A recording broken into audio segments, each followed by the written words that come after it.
Assalamualaikum.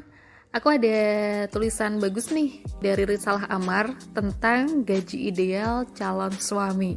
Iya, ini pasti bertanya-tanya ya, banyak yang bingung sebenarnya berapa sih gaji ideal suami dan nafkah yang ideal dari suami itu segimana?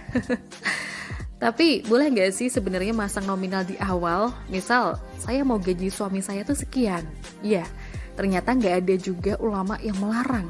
Lagi-lagi, kalau kita periksa banyak buku para ulama tentang pranikah, misalnya dari Syekh As-Sabuni, Abdul Halim Abu Ghudah, dan masih banyak lagi yang lainnya, perempuan itu boleh memasang syarat harta atau pendapatan untuk dinikahi lelaki.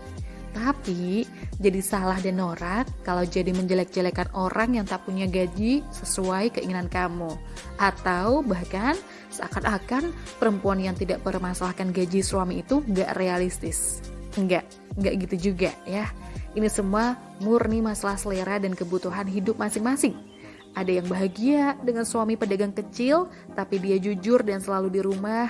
Ada juga yang senangnya itu dengan suami kaya raya. Mungkin hartanya nggak akan habis 7 turunan kali ya, meskipun sibuk sekali jarang pulang. Udah kayak Bang Toyib. Ya, Bang Toyib lagi yang kena.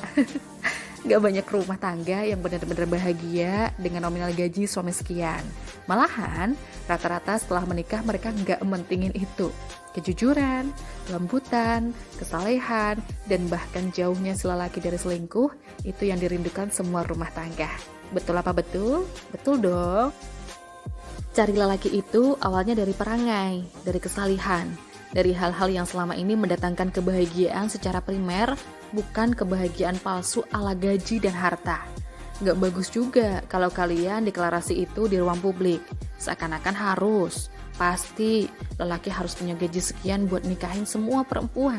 Gak gitu, kita cuma akan kelihatan norak di mata orang-orang yang sudah menikah. Dan akan terlihat kekanak-kanakan. Tapi gak salah, enggak, boleh aja punya keinginan suami gaji sekian. Tapi yakin deh, bukan itu yang benar-benar dibutuhkan. Bukan, rumah tangga gak jadi baik karena gaji besar doang. Lagi-lagi bukan masalah benar salah, tapi etika dan kepekaan. Mana yang boleh jadi sikap pribadi saja, dan mana yang publik harus disadarkan bahwa itu penting.